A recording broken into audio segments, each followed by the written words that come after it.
Hello সবাইকে, good morning. তো সকাল সকাল নতুন একটা ব্লগে সবাইকে ওয়েলকাম জানাই। তো প্রথমে কিছু গোলাপ ফুল দেখতেই পাচ্ছ নিয়ে নাড়াচাড়া করছি। এই গোলাপ ফুলগুলো হচ্ছে আমাদের গাছের গোলাপ ফুল, 3-4 দিন আগেই ফুটেছে। আর এত গরমে না গোলাপ ফুলগুলো শুকিয়ে যাচ্ছে। তো আমি ভাবলাম শুকানোর আগে তো নষ্টই হয়ে যাবে, তার আগে আমি কিছুটা গোলাপ ফুল ছিল সবকটাই তুলে নিয়ে এসেছি। আর এখন দেখছি একটা পাত্রে আমি জল রাখছি। কেন জানো তো? জলটা কিসের জন্য রাখছি বুঝতে পারছো কিসের জন্য রাখছি? হ্যাঁ, হয়তো তোমরা বুঝতে পারবে না কিসের জন্য এই জলটা আমি রাখছি। এটা হচ্ছে আমার গোপাল সোনার স্নানের গামলা।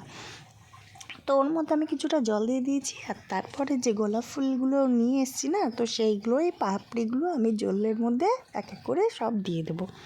কারণ হচ্ছে আমার গোপাল সোনাকে আজকে আমি গোলাপ ফুল দিয়ে স্নান করাতে চাই। অনেক দিন ধরে ভাবি মাঝে মাঝেই করাই, তো আজকেও ইচ্ছা হলো চলো গোলাপ ফুলগুলো তো নষ্ট হয়ে যাবে, তার আগে আমি সোনার জন্য উঠিয়ে নিয়ে তাকে স্নান করিয়ে নিয়ে তারপরে হচ্ছে ওকে একটু সাজুগুজু করাবো। তো তোমরা পুরো ব্লগের সাথে থাকো আর দেখতে থাকো। সকালবেলা কিন্তু কাজ হয়ে গেছে, ঠিক আছে? এখন আমি স্নান করেই চলে এসেছি আমার গোপাল সোনাকে স্নান করাতে। তো তার জন্য স্নানের জল তৈরি করছি। তো দেখতে পাচ্ছ সব পাপড়িগুলো আমি জলের মধ্যে দিয়ে দিয়েছি। আর দিয়ে দিয়েছি 2টো তুলসী পাতা না হলে তো স্নান হয়ই না।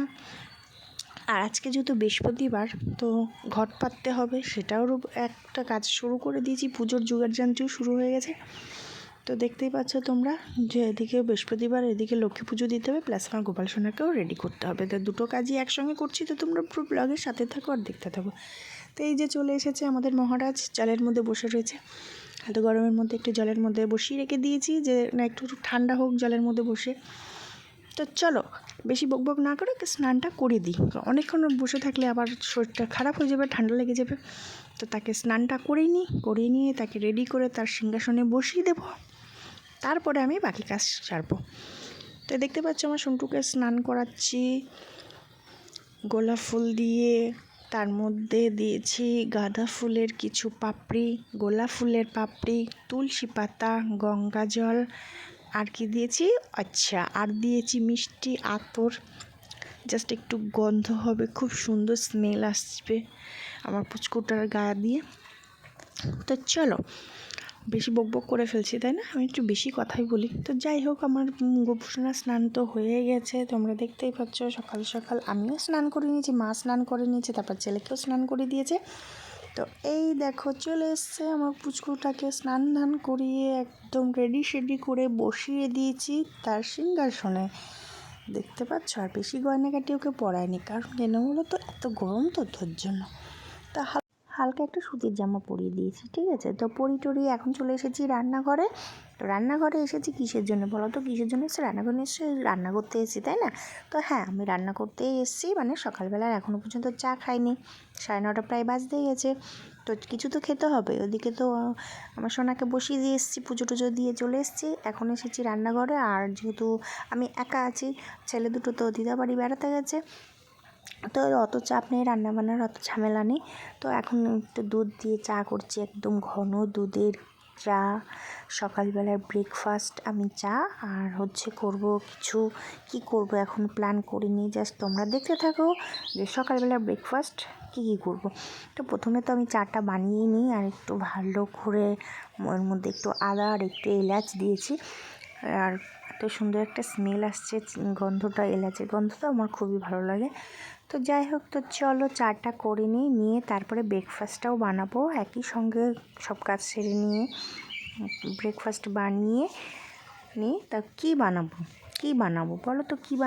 কী বানানো যায়? আর যেহেতু একা তো ভাবছি নিজের জন্য তো বেশি কিছু বানাবো না।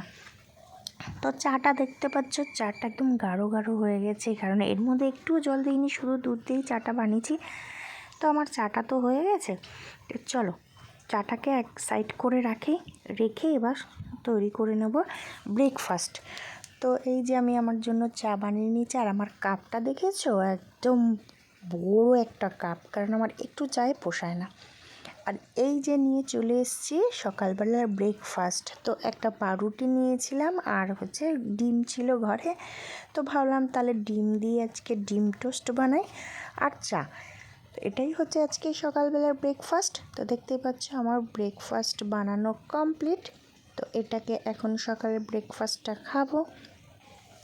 তো আমার ভিডিওটা যদি ভালো লাগে তো একটা লাইক কমেন্ট শেয়ার করে দিও। আর আর কি বলবো, আর ভুলে গেছি। যাই হোক, তো চলো এখন ব্রেকফাস্টটা করে নিয়ে তোমাদের সঙ্গে আবারও দেখা হবে। তো গাইজ এখন ব্রেকফাস্টটা করব, কিন্তু ব্রেকফাস্টটা যে নেব, এত একটা হাতে ফোন ধরেছি আর একটা হাতে প্লেট, খুবই সমস্যা হচ্ছে নিয়ে আজ হাতে। যদি পড়ে যায় তো আজকে আমার ব্রেকফাস্টের সাথে ম্যাচ হয়ে যাবে। তো যাই হোক, এই যে নিয়ে চলে এসেছি। আর আমি কোথায় রেখেছি বলো তো? রেখেছি সোফার উপরে। এবার চলো এখন একটু ব্রেকফাস্টটা খেয়ে নিই। তো আজকের মতন ব্লগটা আমি এখানেই শেষ করবো। একটা ছোট্ট ব্লগ তোমাদের সঙ্গে শেয়ার করলাম। আর আমার ব্লগগুলো সব ছোটো ছোটোই হয়, আমি বেশি বড় করি না ব্লগ। তো চলো, টাটা।